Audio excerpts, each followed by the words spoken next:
San Pedro, California, 1988. On a quiet street sits an ordinary house, home to Jackie Hernandez and her 2 young children.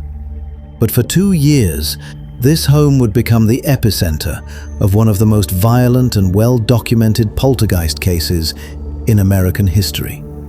It was a haunting that went beyond strange noises. It involved physical attacks, spontaneous fires, and a collection of photographic evidence that shocked paranormal investigators and fueled intense controversy. This is the story of the San Pedro haunting, a case that pushes the boundaries between paranormal phenomena and elaborate hoaxes.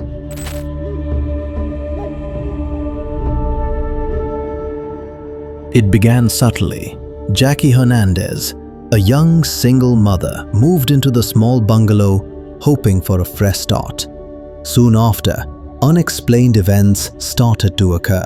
Objects would move on their own. The family would hear disembodied whispers and guttural growls echoing through the hallways. But the activity quickly escalated from strange to terrifying.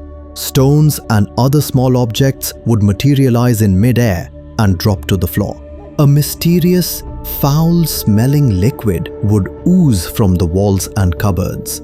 Jackie reported feeling unseen hands pushing and scratching her, leaving physical marks on her body. The haunting seemed to possess a violent, chaotic energy. Doors would slam shut, lights would flicker, and on several occasions, small fires would spontaneously erupt in different parts of the house, only to extinguish themselves moments later.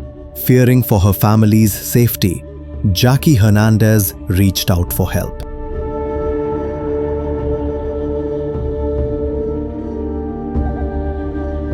Her call was answered by paranormal investigators Dr. Barry Taff and Jeff Wheatcraft. Taff, a parapsychologist, was known for his work on the famous entity case in Culver City. They arrived in San Pedro, expecting a standard haunting investigation. What they encountered was something far more active and disturbing. During their time in the house, the investigators documented a barrage of phenomena.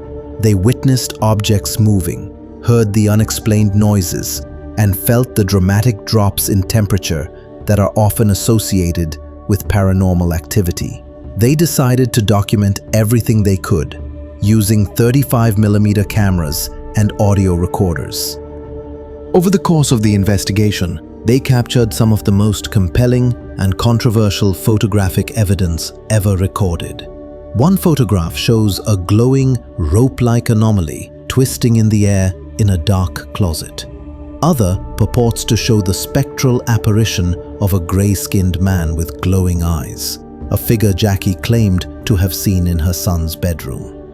The investigators believed they were documenting a genuine, powerful poltergeist, possibly connected to a previous resident of the property who had died. But as their evidence became public, so did the skepticism.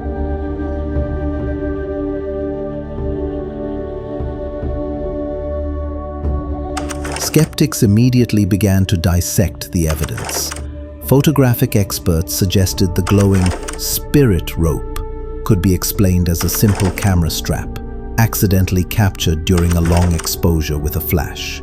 The other apparitions, they argued, could be the result of double exposures or other darkroom tricks. Attention also turned to Jackie Hernandez herself. In poltergeist cases, the phenomena often center around a single individual, known as an agent.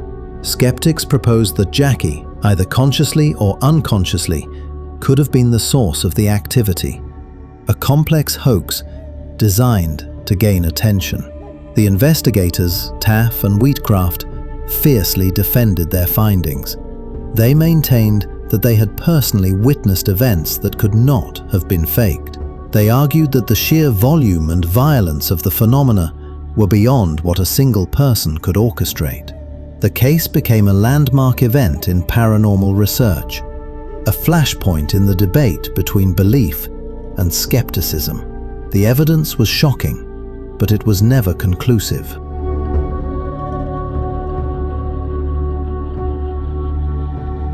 After 2 years of turmoil, Jackie Hernandez and her family finally moved out of the house in San Pedro. The activity reportedly ceased. The house was later occupied by new residents who reported no unusual phenomena.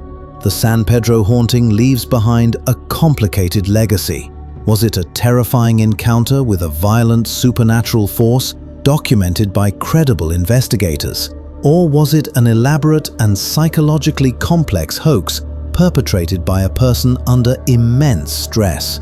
The photographs and eyewitness accounts exist as pieces of a puzzle with no definitive solution. They stand as a testament to a story that, whether real or imagined, shocked investigators and continues to haunt the fringes of paranormal research.